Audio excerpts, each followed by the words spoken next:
Badlapur encounter के बाद से महाराष्ट्र की सियासत में क्रेडिट लेने पर घमासान छिड़ गया है। इसे एकनाथ शिंदे का न्याय बताया जा रहा है। तो अब मुंबई में कई जगहों पर देवेंद्र फडणवीस के बैनर लग गए हैं जिसमें लिखा हुआ है बदलापुरा। मुंबई में जोगेश्वरी, बांद्रा समेत कई इलाकों में बदलापुरा के पोस्टर लगे हैं। बदलापुर से बदलापुरा को रिलेट करते हुए पोस्टर्स जो हैं वो लगाए गए हैं। देवेंद्र फडणवीस के हाथ में इन तमाम पोस्टर्स में बंदूक दिखाई दे रहे हैं। दूसरी तरफ कांग्रेस की ओर से सोशल मीडिया पर लिखा जा रहा है मिर्जापुर बना डाला। तो सियासत इस पूरे मामले को लेकर लगातार जारी है। हाईकोर्ट में इस मामले की सुनवाई जब कल हुई तो हाईकोर्ट की तरफ से कई अहम सवाल जो है वो महाराष्ट्र सरकार से पूछे गए। इधर बदलापुर एनकाउंटर पर मुख्यमंत्री एकनाथ शिंदे ने कहा कि पुलिस ने अक्षय शिंदे पर सेल्फ डिफेंस में गोली चलाई। अगर वो भाग जाता तो विपक्ष पूछता पुलिस के हाथों में बंदूक नहीं थी, शोपीस थे क्या? कहते हैं कि हमने उसे भागने क्यों दिया? इस एनकाउंटर में पुलिस वाला घायल हुआ, हमें पुलिस का सपोर्ट करना चाहिए। अक्षय शिंदे की 4 बीवियां थी, एक भाग गई और उसने पुलिस में केस दर्ज कराया। उसने अक्षय पर अननेचुरल सेक्स का आरोप लगाया और कहा कि वो राक्षस है।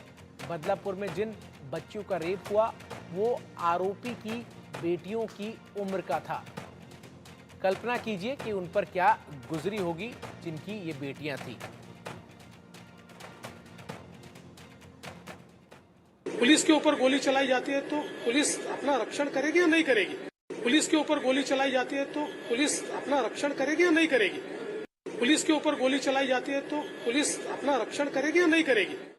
बिल्कुल, हमें यही उम्मीद थी कि जस्टिस मिलना जरूरी था और जस्टिस मिलने के बाद फांसी देना जरूरी था। लेकिन जो भी कल घटना घड़ी है उसमें काफी सारे प्रश्न हैं। पहला प्रश्न यही है कि क्या आपटे को बचाने के लिए ये एनकाउंटर या खून या जो भी हो वो हुआ है? इससे पहले बदलापुर में 2 बच्चियों के साथ यौन शोषण के आरोपी अक्षय शिंदे के एनकाउंटर पर बॉम्बे हाईकोर्ट में सवाल उठे। कोर्ट ने महाराष्ट्र सरकार से पूछा कि हम कैसे मान लें कि 4 अफसर एक आरोपी को संभाल नहीं पाए? हथकड़ी भी लगी थी। अगर सेल्फ डिफेंस जैसी स्थिति थी तो आरोपी के पैर पर गोली मारते, सिर में नहीं। बैच ने कहा अगर गोली चलाने वाला अफसर असिस्टेंट पुलिस इंस्पेक्टर है तो वे ये नहीं कह सकता कि उसे रिएक्ट करना है।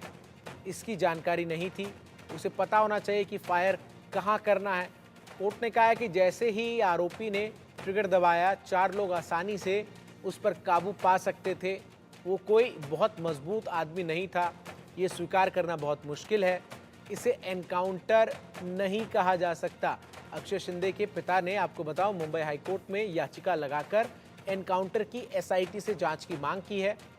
अगली सुनवाई इस पूरे मामले में 3 अक्टूबर को होगी। राज्य सरकार से फॉरेंसिक जांच की रिपोर्ट भी हाईकोर्ट ने मांगी है।